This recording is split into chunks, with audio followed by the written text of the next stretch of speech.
పత్తాలాటలేని ఊర్లున్నాయా? అయ్యో గదే rummy Jackie joker show గిట్లా ఆడతారు కదా. ఇల్లు లేని ఊర్లు ఉండొచ్చు కానీ ఆ ఆట లేని ఊర్లు మాత్రం ఉండనే ఉండయి. ఎందుకంటే మీ ఊర్లే పత్తాలాట ఆడతారు, మా ఊళ్ళో కూడా పత్తాలాట ఆడతారు. ఇక ఊళ్ళల్లో ఎట్లుంటుంది, చిన్న జాగ దొరికితే చాలు బ్యాచ్ బ్యాచ్ అంతా దిగి ఇంత షాపా వార్చుకొని ఆట షురు చేస్తారు. ఊర్లల్లనే గీ తీర్లుంటే హైదరాబాద్లో అంతా స్పెషల్. వాటి కోసం సపరేట్గా కొన్ని జాగలే ఉన్నాయి. ఇప్పుడు ఆ జాగలై పునాదులు కదులుతున్నాయి. పాపం వాళ్ళు ఎట్లా ఆడతారో ఏంది కథో.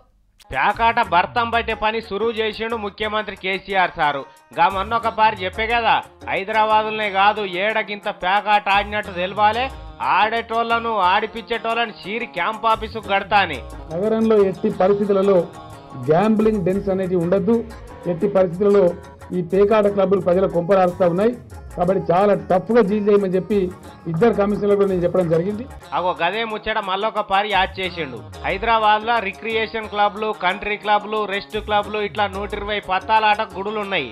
అవిటిని బిరాన ముయ్యకపోతే నేను మాత్రం ఊకునే ముచ్చటనే లేదు, తర్వాత మీ ఇష్టం అని చెప్పేసిండు. మొన్న చెప్పినప్పటి సంది పోలీసు వాళ్ళు ఏ క్లబ్ను మూసేయలే. మరి ఈసారి సార్ కోపానికి వచ్చాడు కాబట్టి పోయి క్లబ్ల మీద పడతారా లేదా అనే చూడాలి. అయితే ఈడ ఒక్క ముచ్చట చెప్పాలి ముఖ్యమంత్రి సార్కు. పత్తాలాట ఎయిడ్స్ రోగం కంటే అడ్డమైనది, దాంట్లో డౌటే లేదు, దాన్ని తిత్తి తీయవలసిందే.